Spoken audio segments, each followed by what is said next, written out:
Oh, a little All golf clap. little golf clap. All right. You know what it is. You know who it is. I haven't said that in a while. I I was think thinking that was about the that first today. one in like 5 episodes. I think so. Yeah. I gotta. It's What are just we doing? just feels Falling so apart. perfect. Just feels so perfect. I don't know why I don't say it. You know what it is. You know who it is. We're back with the BG Perform podcast with my dog, Coach Jerry Hayes. What's Jerry, up? how we feeling? Good, man. Very good. Adjusting after getting home from out of state. You know, the whole readjustment to the time zone and stuff. Not like a Yeah. crazy one, like 9 hours or anything. With three, it's enough to get me. But we're staying busy. You know, Beautiful. crushing Beautiful. crushing the management at the gym and crushing it with our programming. So Let's it's go. all good stuff. Let's go. Love it. Week's been good. Good training. I've been back to training for the most part. Today I did a shoulder press. Yeah, I was gonna say, let's hear that shoulder update. Yeah, I've been today that we have this machine. I really like it. Um it's like a fixed shoulder press where it's got like these two handles that come out and you load the dumbbells at the side or the plates at the side and you can as you like press up with like it's like what do you call it? Like a the fulcrum's like in the middle but it's a little bit higher. So it's almost like a uh So it's like a the fulcrum's like above your head. no. It's in front of you, but it's like eye level. Basically, like out in front of you. Like the arms are like this, out in front of you. Okay. I should probably be careful with that He's swimming. He was swimming. one. The arms. Whoa, no! Whoa. Anyways, Wait! the arms are like this, right? Better. They're out in Much front, better. and there's two of them, but they're Hail separated, Hydra. so they're like single arm presses that go through. So I did that for the first time in almost a month, and it was Nice. pain free. I used tens on each side. Um, There we go. So we're getting there. Yeah, Love to running's hear been it. good. I've been fully back to running.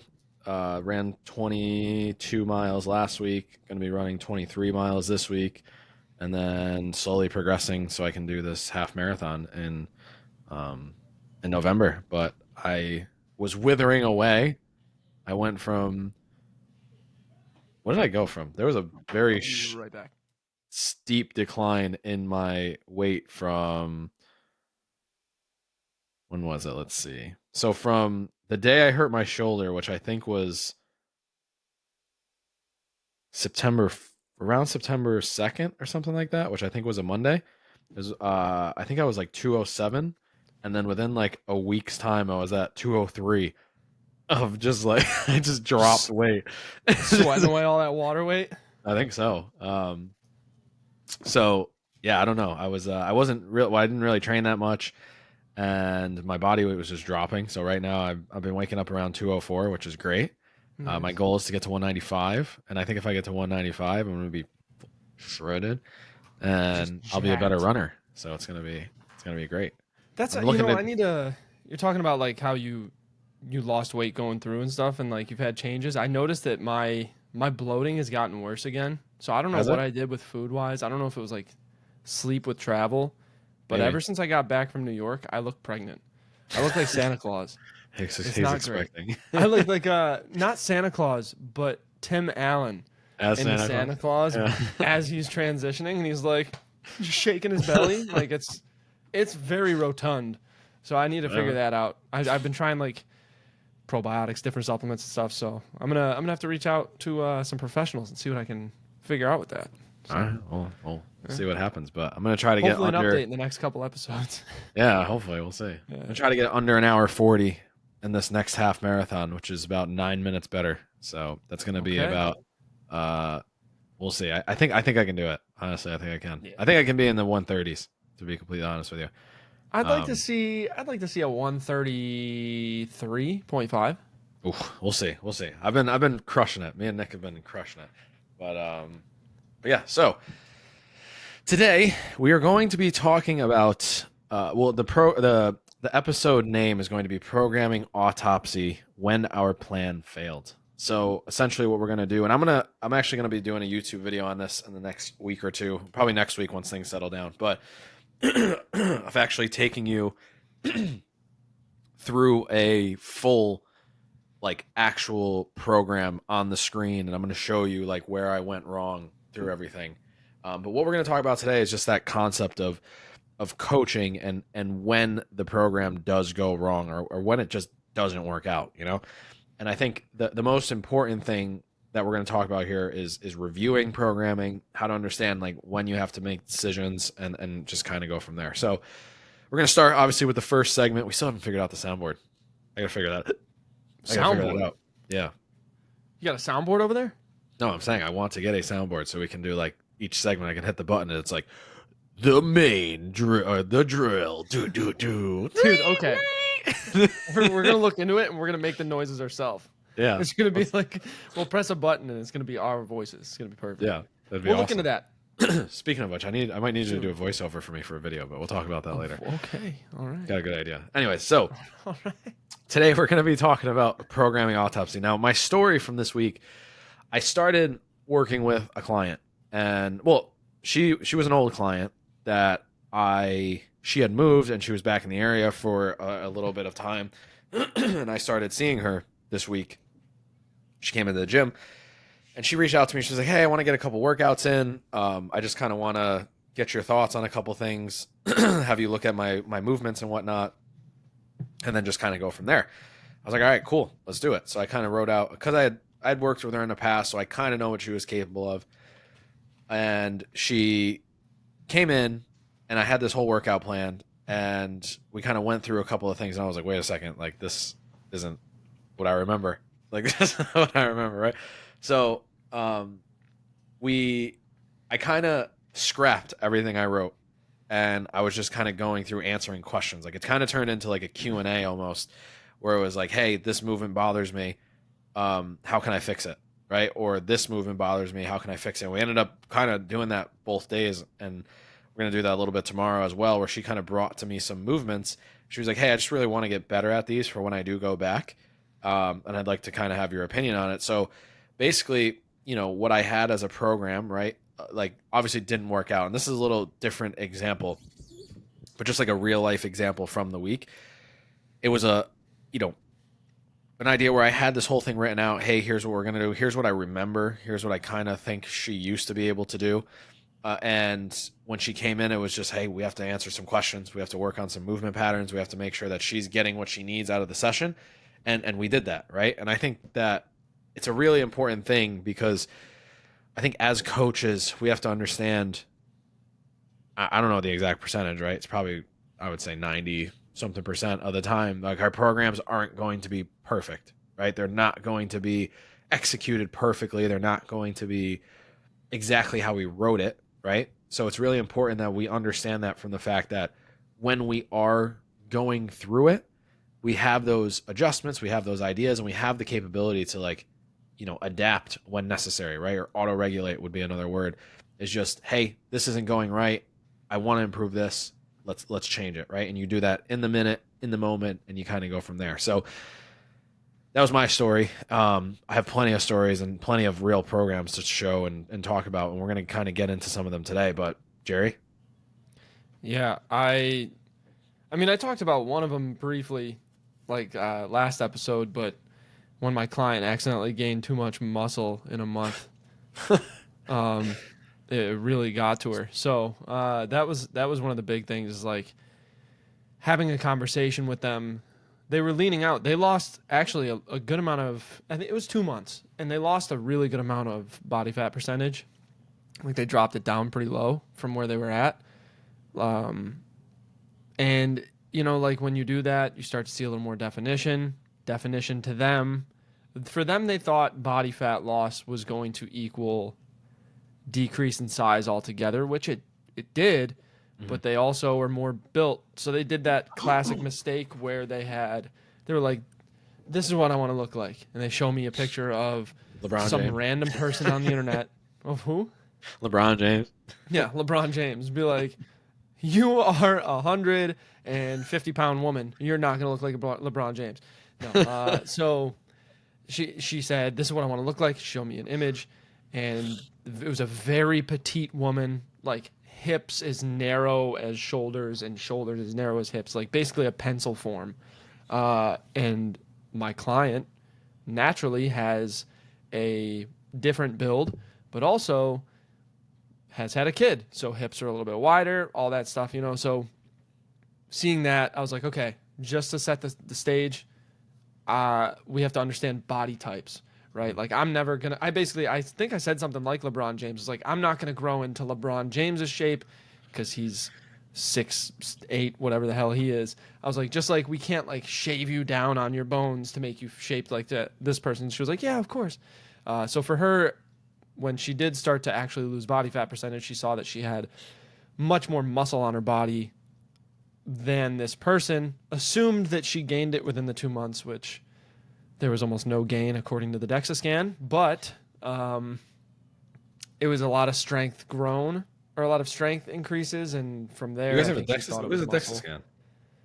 What? What is a DEXA scan? She went to an office.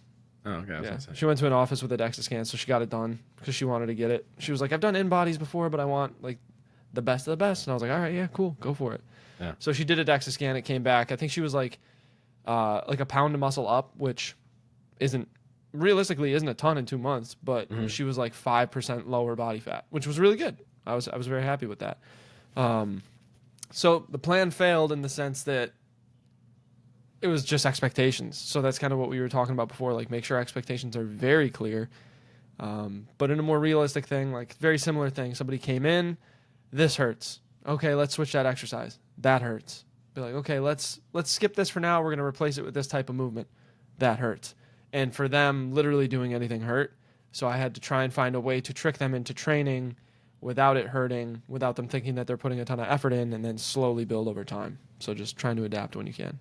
Yeah, I think if you actually look at programming, like there's a lot of ways a program won't work, or there's Mm-hmm. a lot of ways a program could not work, right? Where, as my case might have been, you know, just the layout of the session and what they were looking for. In your case, it literally was like, hey, the program was great, right? But it just didn't fit the client's needs or whatever else was going there. And I Yeah. think that's a really important thing is like, you know, when we're talking about designing programming, right? When we're talking about creating, literally just creating program design, we have to really, like, there's so many factors that go into it. It's not just, hey, I'm writing a workout, do it, and it's going to work, right? Because obviously, like, a lot of workouts work and a lot of exercises work. And there's a lot of things in fitness that, you know, you don't have to be perfect in for it to work. But there's also this understanding of like, hey, I'm writing a program. It needs to mentally fit a client, it needs to physically fit a client, it needs to, you know, uh, what's the word? Like schedule wise fit a client. And there's a lot of things that go into that. And it's not just as simple as like, hey, the workout's going to work, right? And when we're talking about like a programming autopsy, right? It's like we're going and diving into the program and trying to understand like why is it that sometimes programs don't work, right? Is it the emotional side of it? Is it the reps and sets side of it? Because I think a lot of these things, when you write a program, like we probably do a lot of things similar, right? When we're Mm-hmm. all writing programs, when someone comes in to start to work out, when someone goes through, say like a 3 month program, right? If you really look at that 3 month program from like person to person or from coach to coach, they're probably really similar, right? But how it's shaped, how it's worded, how the sets and reps are, right? Like that's what's really where the change comes in. And that's where we kind of have a conversation of like, is it working or is it not working, right? Because when we talk about the idea of a program working, right? Like what does that actually mean? It really, at the end of the day, it just means is the client getting what they need from the the written prescription, right? Is there any way you would describe that differently? I'd say it. Well, one, like obviously, is it giving them what they need from a written prescription, but also is it making them feel like they're getting closer to their goals and helping them stay motivated to get toward their goals. Yeah, exactly. And I think that's a good Yeah. good point as well. Is like, because I mean, obviously, if we wrote the amount of programs we've written, or if we counted out the amount of programs we've written, it'd be an absurd amount, right? And that's obviously how Mm-hmm. you get better at it. You do more. If if we went through and actually saw all the programs that didn't work, right? Like you'd see why now. You'd look back and see why. But again, it comes down to the fact that like even a perfect program might not work if it's not taught correctly, if it's not introduced correctly, if the expectations are not set correctly early on. And that's really, to me, like that's such an important piece to the puzzle that a lot of people forget, right? And I think when we talk about like again, the idea of like when my plan failed, right? Like Jerry just said, it's not giving them what they want. So when we go through and we look at the idea of a program, right? Like for you, right? When you go and do a workout, you have an idea of what you're trying to get out of it, what the idea of the session is, what the theme of the session is, what the sets and reps are going to look like. But even inside of that, it might not fully be what you were expecting, right? But I think no matter what, when you go into that exercise or that session, that you're coming from a point of view of like, hey, is this written in the way that I need it to? And then you adjust, right? And like, when you work out, how many times are you making adjustments throughout your session? Oh gosh, I mean, there's a ton of factors that would affect it, but kind of a lot. Yeah. Like based on my schedule, like and what's available in the gym too. Sometimes I program myself something out, and it's everyone is doing the same thing on that day, and you're like, all right, well, let me just replace this because I got to get the hell out of here. Yeah. Or slept on your shoulder wrong, and you're like, yeah, everything I do hurts today. Let me see if I can modify it. So I'd say quite a bit. Yeah, and I think that's a huge thing. Is like even us as coaches, like we're doing our own programs, or we're doing workouts from our coaches of coaches, whatever it might be. Like we're still making those adjustments, right? And I think maybe like even using the word like when my plan failed might not be the best, maybe the best way to put it, because When it my doesn't plan necessarily. fell through. Yeah, I don't know. Like just didn't work I feel out like as we that's just thought. another way of saying failed. Well, I thought, well, again, like it's not that it failed. It's just like it didn't work out how we thought it was going to work out, or Yeah.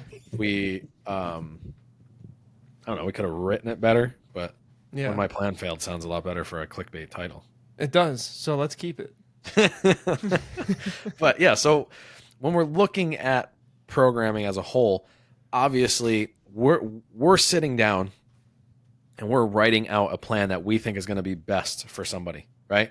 And if we think that plan's going to work, all we have in the moment is what, or like the information we have, right? And in that time, once we write it and we go execute or we go bring the program to life, right? Then we actually see in real time, like, does this make sense? And this is why it's so important as a coach to like not only write your own workouts or write the workouts yourself, but to go and do them on occasion, right? It doesn't mean you have to do every single program that you write, but like have an idea of what it's like to do a certain superset, right? Because there's been supersets that I've programmed in the past that don't make sense in certain gyms, right? Or it's like, the machine is next to or halfway across the gym, and you'd have to bring all these dumbbells across the gym to make sure you're doing everything you need to do. So it's like, in theory, yes, a seated row and a dumbbell push press makes sense. But like in practice, if the dumbbells are in a different room on a different level of the gym, and then their seated row is downstairs, like it might have been in England, then it's like, all right, well, I got to make sure this fits better with like the actual layout of the gym and the plan, right? And it's not necessarily like, hey, the plan failed. It's just like, hey, we have to be better off about asking questions as coaches and then refining those programs, right? And I think that's really where this comes in, where it's like, hey, a lot of these plans, maybe they don't fail, right? But if we actually go through and look, how can we improve upon these things so that when we're going into these sessions, we're not feeling that load of like, oh my God, this has to be perfect, right? Because how many times, like, again, we just talked about you making your own adjustments, but how many times have you gone into a session and then had the program either be scrapped or, like you said, something just comes out of nowhere and you're like, oh, I guess we're not doing this today. Like I've how actually many gone times into a has that? session before, and like I had two things back to back. I had a superset, and when I wrote it out, I was like, this is perfect. I'm hitting this muscle and then this muscle, and then it's going to be perfect. It's going to fit in. Beautiful. Mm-hmm. We got to the session and I looked at it, and within the first second of reading the superset, I was like, what the fuck was I thinking? Like I was looking at it, I was like, They're gonna have no grip strength for B2 if they're doing B1. I don't remember what it was, but I remember grip strength was the thing that was gonna stop them. Yeah. And I was like, well, like I made a face at it. I was like I had like an actual reaction because my client was like, everything good? And I was like, yeah, I'm just an idiot. Don't worry about me. And they were like, what? And I was like, no, you're in great hands. No, I mean, um, and but go yeah, ahead. no, it just happens. Like sometimes you have to make adjustments, and sometimes in the moment when you're programming, on paper it looks really good, and then maybe for whatever reason you miss something. You get to the actual session and you realize like this doesn't go here. I should swap it with this one and twist it around. And I mean, obviously with the more programs you build and the more experience you have in training, the easier that becomes to make those little adjustments. But like it's not the end of the world, but it does happen, you know. Yeah. And I think one of the things we can kind of transition to now is like focusing on the word autopsy too, right? Like definition of an autopsy is literally going in and finding trying to figure out what happened, right? Like Mm-hmm. you're going in and you're looking at the program or the body, right? Whatever, however you know, or you take it literal, but in this sense, you're looking at the program and you're going through and you're trying to figure out like, okay, what went wrong, right? And I think that like a programming autopsy is so important to actually do and understand correctly. And we're going to talk about this at the end. But the idea of actually sitting down and being like, what went wrong, right? Even if it was Mm-hmm. a perfect session, right? What could have went better? Because I'm sure how many times have you gone through a program too and like, yeah, it does work, but it's like that could have been better, right? Like this Yeah. could have been a little bit easier. This could have been a little bit more efficient. This could have been like we could have avoided a lot of this back and forth with the machine, or we could have avoided the back and forth with the whatever it might have been, right? Mm-hmm. And that's where I think it's like super important as an individual coach to go in and say, hey, you know, what went wrong, what could have gone better, and what went really well too. Because I think also it's like not everything went wrong, right? Like there's obviously going to be things in a session that worked and that went really well and the person enjoyed or just flowed better than you imagined. Like maybe the person didn't enjoy it, quote unquote, but like it flowed really well and they got a Mm-hmm. lot of feedback from it, right? Whether it be physical or mental feedback. And I think that's a huge part of the programming autopsy is that you're sitting down and actually looking at the program as a whole and being like, cool, this is what I think went well. This is what I think went bad. Here's what I think can improve, or this is what happened inside of it. Because I've had so many instances where, I've had people that I'm working with who are on a very short timeline, right? Obviously, fighters have very short timelines. And I try to stick with what works for the most part, or what I know works.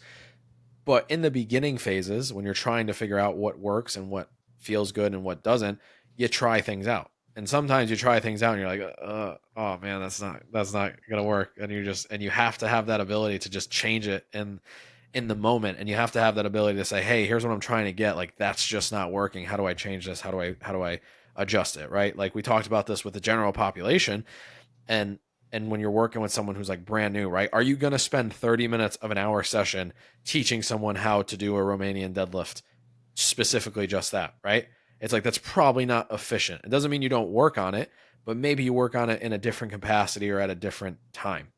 Until then, hey, let's work on X movement that's going to give us the same result that we're looking for, but it's going to be a little bit more efficient, bang for our buck time, right? And you're not going to realize a lot of that stuff until you write the program, execute it, and then review.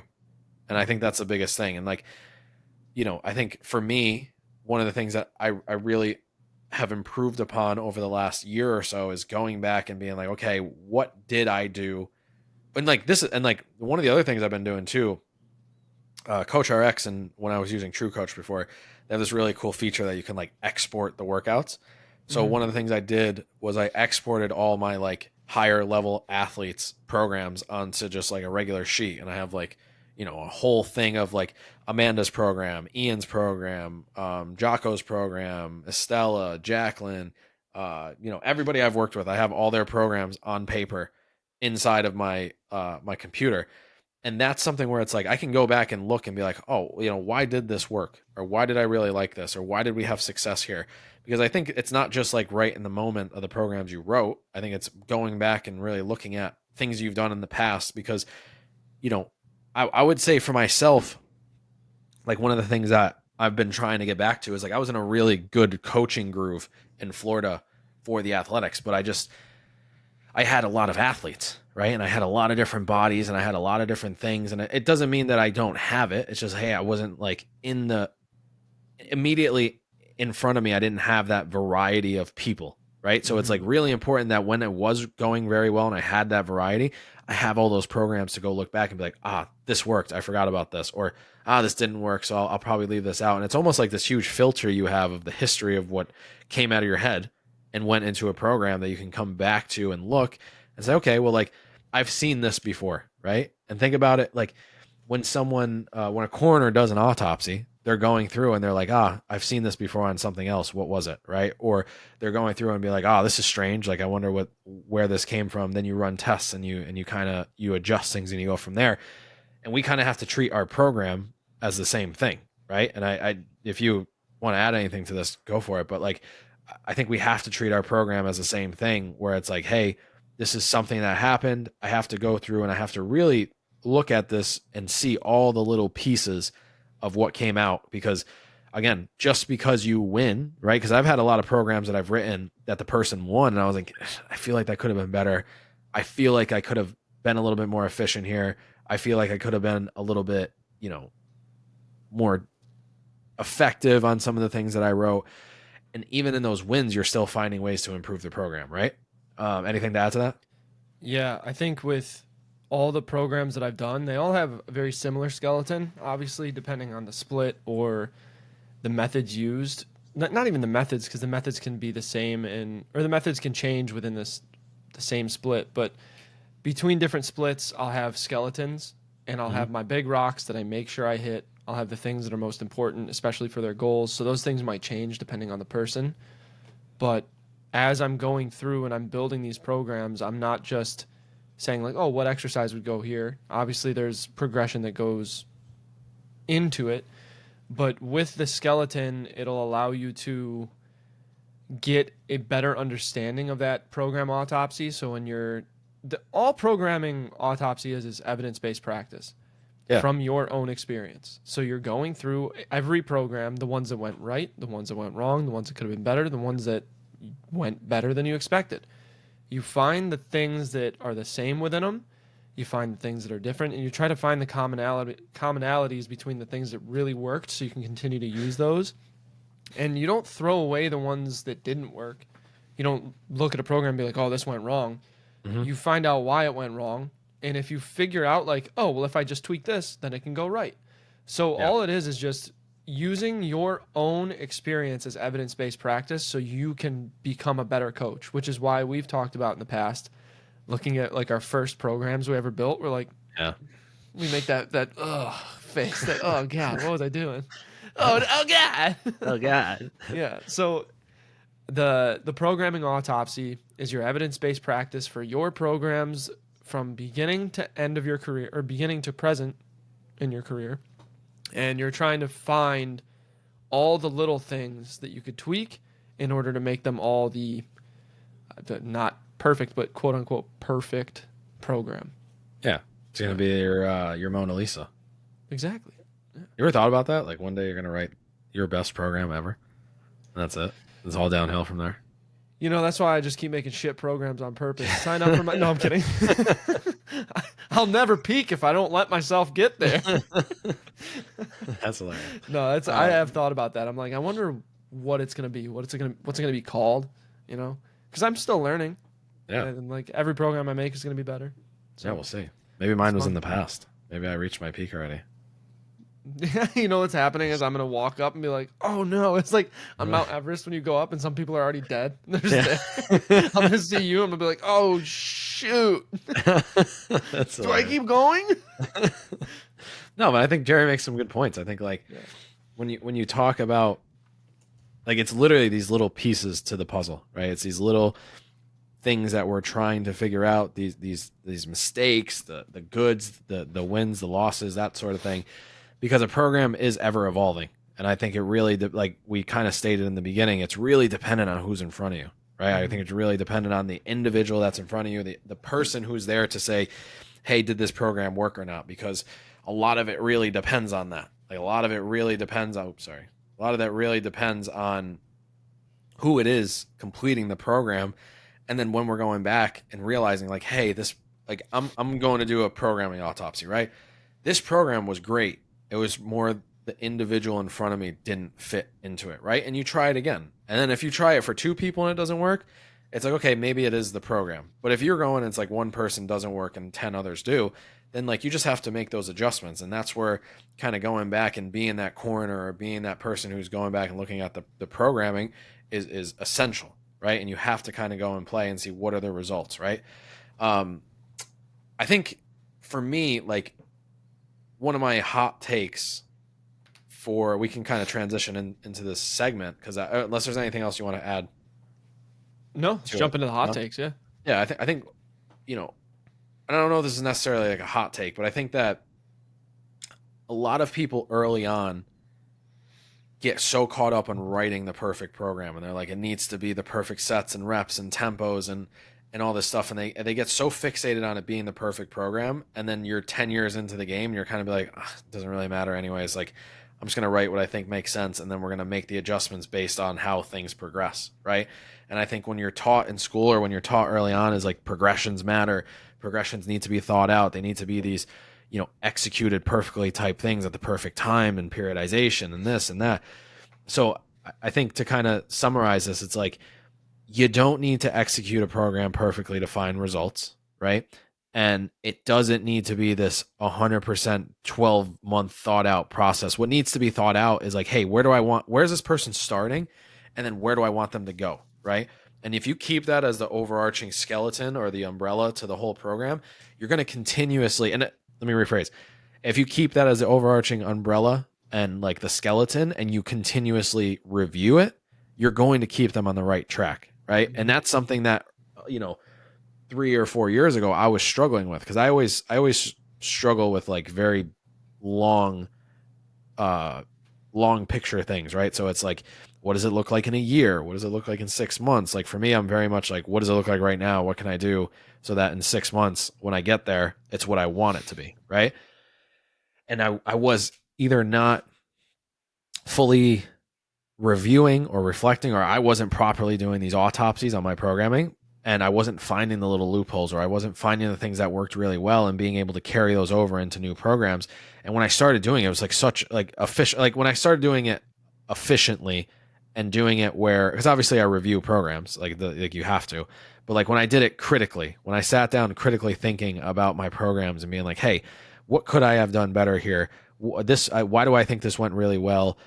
Is this just the individual or the program? Then I started making leaps and bounds. And that's when I started getting really efficient at programming. And that's when I was able to kind of see things before they happened, where it's like, hey, this person's kind of telling me this. Maybe I'm not going to put this rep scheme in there, right? This person, really takes failure hard. Maybe I'm not going to make them go to failure on an exercise, right? Maybe I'm going to stop them a little bit before. I'm not going to make them do that type of training, right? So it's those types of things where you review, you reflect, you go through that autopsy and you actually make progress. That's the most important. Yeah, I think that's good too, because obviously, if you're looking at the now, and you try to make everything perfect, you're gonna like overlook a lot of big things. I kind of, before I get to my hot take, to bounce off of that, for a while I was into this now, very almost over structured way of programming where I was working at a gym where we did everything month by month. So Mm-hmm. I did everything month by month, which is not wrong, but like I started working with clients individually instead of more group, and I realized that there's still growth to be had sometimes before that, or even after that month is up. So I'd be like, you know what? We're actually going to stretch this one out another 2 weeks.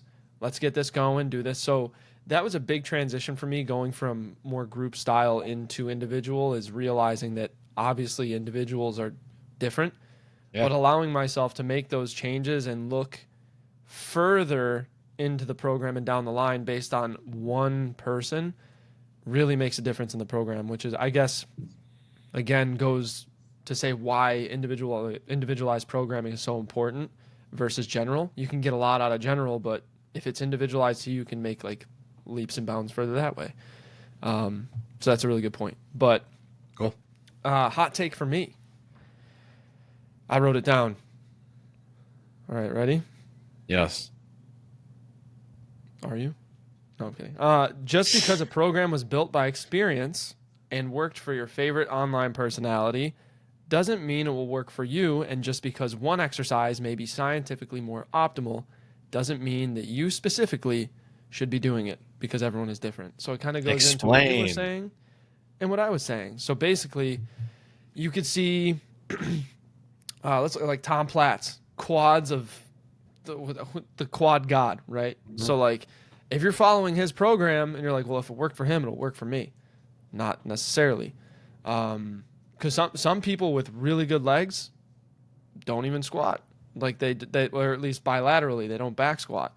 So looking at one person versus another who are both elite, realizing they do completely different things on the spectrum, and you're trying to force yourself into one ideology based on like a look that you want, kind of like what my client was doing that we talked about earlier in the podcast, it can hold you back because one, you might not be built the same way, you might need different things, and you might actually be holding yourself back if you kind of corner yourself into this one idea of what a program should be. But also, to go under that same realm, a back squat is one of the best things you could do for leg growth. It's the compound movement of Mhm. the legs, right? And a lot of people have gotten huge and strong, or one or the other, huge or strong, or both, big and strong legs because they're doing back squat, right?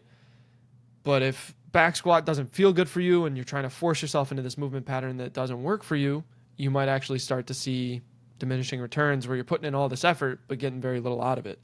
So if you're just trying to do whatever the person that you follow is doing, or what you think would be best based off of someone's word, or what is most optimal based off of whatever study, if you're trying to force yourself to do these things but you don't explore the other movements, you may find that, let's say, a lat pull down is one of the most optimal things you could do for your lats. But for some reason, doesn't work for you. You switch to single arm rows and you're starting to see back growth like you've never done it before, or like you've never seen before. That's most optimal for you. So everybody's Mhm. different. Carve your own path. Sometimes it takes a little bit of experience to find out what path you need to take, but trial and error will get you there. Yeah, and I think one of the things to kind of add on top of yours is like it goes back to like a principle versus method thing, right? It's like, no matter what, it doesn't Mm-hmm. matter which of those exercises works. It just matters that you do them in a way that's progressive. You do them in a way that they hit the muscle, they do what it needs to be done, and that's it. And I think that's where like the programming autopsy comes into play, because it's like, hey, what is the actual outcome of this? And like if I'm trying to get an outcome, I can't be fixated on like a movement or a pattern or a specific thing. It needs to be, hey, I just need to get this outcome, and what does the person in front of me need to get that outcome, right? And I think it's a really cool way that you put it. Like that's it. And at the end of the day, if you do that properly and you do that enough, you're going to be great, and you're going to Yeah. get a lot of really good results, and you're going to have a really great business, at the end of the day.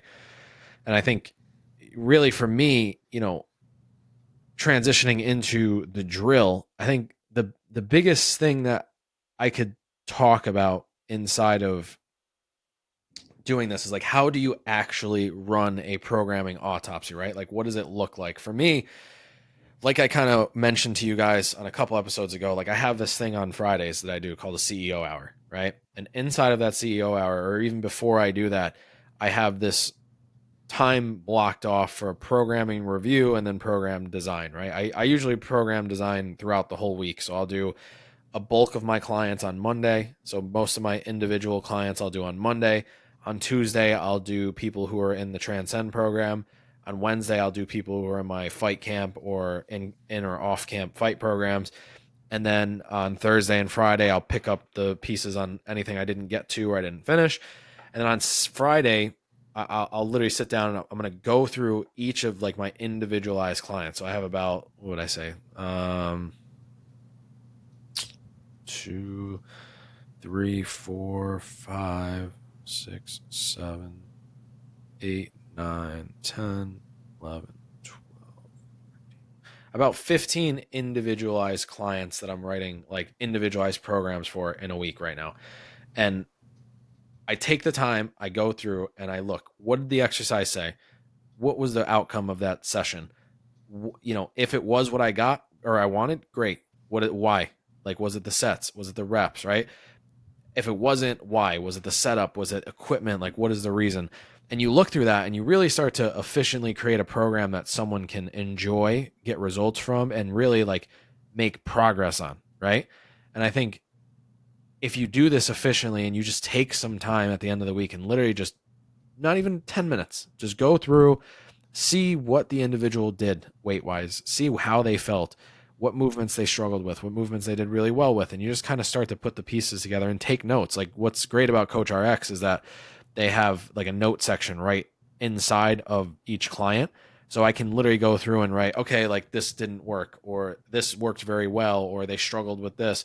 And I can go back and look at it when I write the program for the next week, right? So on Friday, essentially, I'm going through refining everything that I already wrote, make sure it makes sense, right? And then on Monday, I'm doing that same thing when I actually write the program. I'm going back to the week before and looking. And then on Friday, it's more of like a overview of like, okay, they finished this current week, right?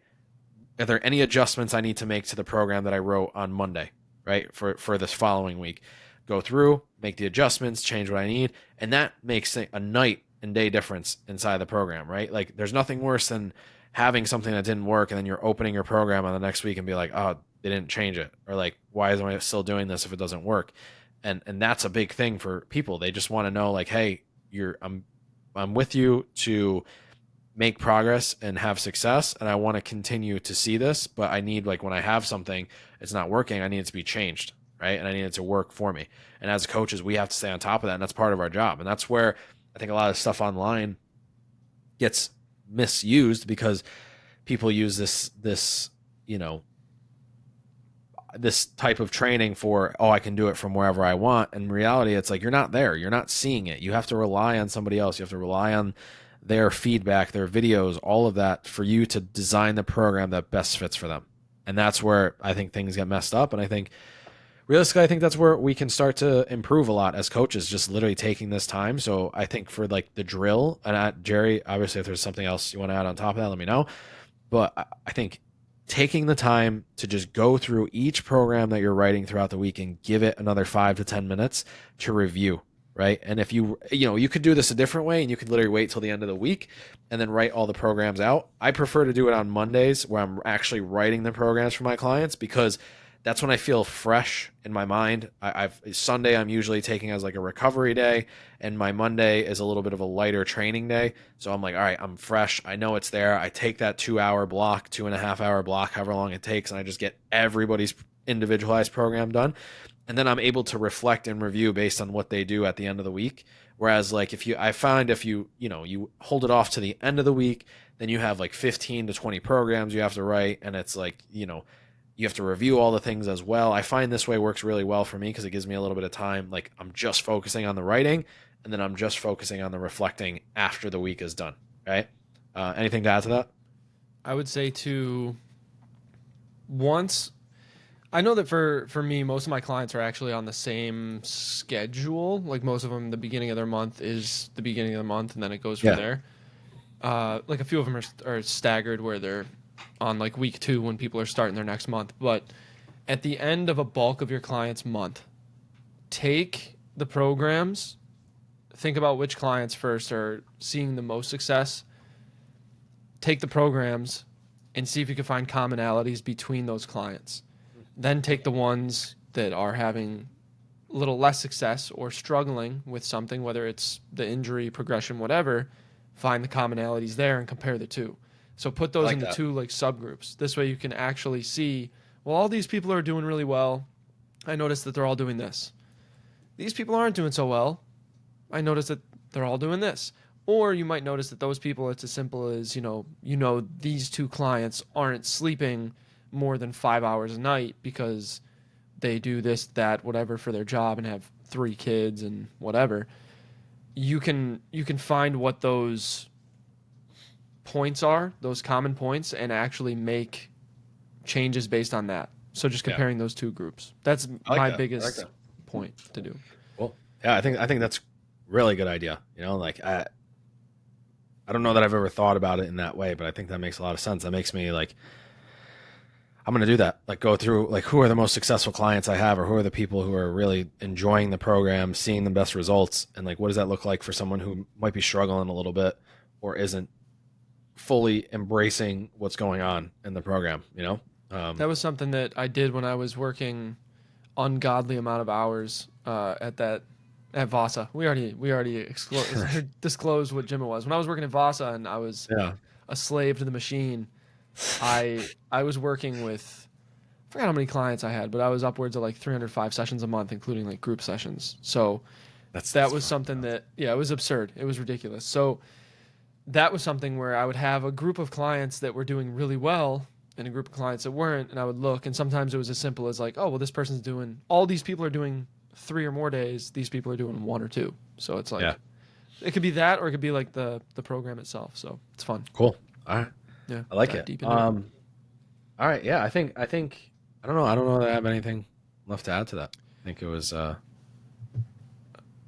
I would say if you are doing those things, don't just look at the surface level. Like, don't just be like, oh, well, these people are doing full body and these people are doing this split. Look at like even as far down as reps, sets, yeah. Yeah. frequency, Actually, you all know that what? stuff. Yeah. I'll add this. I had a client recently who I sat down and talked with on their monthly consultation. She was someone I worked with in person, and then she transitioned to online. And she was like, "Hey, I'm just not feeling comfortable going up in weight on some of the movements because you're not there." And she's like, "I'm just struggling with with knowing when I can actually go up." And I was like, "Okay, well, like, what are you feeling?" And she was like, "I'm feeling like the amount of reps is like good for a lighter weight, and I can control it, but then it's like I just don't know if I can do that amount for like X amount of weight." And I was like, "Okay, well, why don't we do this instead? Why don't we start our first set at 12 reps, and then we're gonna go 10, 8, 6." Right. So what that's essentially going to do is that's going to give you that comfortability at like, okay, I can do this weight at 12, but then we're going to go down in weight or reps and up in weight. Mm-hmm. So you can go up a little bit heavier because you're only going to do 10. And then you can go up a little bit heavier because you're only going to do 8. And you can go up a little bit heavier because you're only going to do 6. And she was like, all right, we'll try it. Like, that makes sense. She did it and she was like, oh, that was awesome. Like, I knew I was doing less reps. So I could do more weight. And it made total sense to me about like how much I could actually go up. And she's crushing it. She went from only squatting like I think it was 60 pounds on the bar to 95, and like you what? No, go ahead. Sorry. I was gonna say like she went from like comfortably squatting 60 pounds by herself or uncomfortably squatting 60 pounds by herself for like 12 reps to now hitting like sets of 6 at 95 pounds, and it's like a huge that's like a huge jump in weight and intensity, which is going to give you better results and it's going to make the program more enjoyable. When did you make that change for them? Uh, at this point, it's probably like a month ago, but sometime around then. Dude, that's crazy. We're Why did like, you? we did something very similar at the same time. That's nuts. With like very like 12, 10, 8, like the very same, like very, very similar. And it was around the same time. And we didn't even talk about it. So that's funny that we both did. That's when you said Yeah, that, I was like, what? yeah, that was about a month Yeah, ago, I I think, love it. sometime I around love then. it. But yeah, so I think that's all I have to say to that. Make sure you're doing your program autopsies. Like I said, I'm gonna do a YouTube video probably next week on like actually going through and what that looks like and what I kind of look for when I go through a program, and then I'll post that. Maybe we can do it together if you want, but Yeah. we'll go through it all, kind of dive into. I'll show you like a real client, and I'll kind of take you through like what the week prior looked like, what the week after is going to look like based on that stuff, and kind of take you from that. So, um, Oh, you good?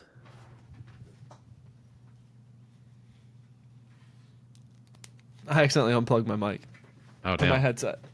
All right, all right. Yeah, my bad. Well, I appreciate you guys for sticking around this long, and we will see you guys next time. Peace. Oh, damn.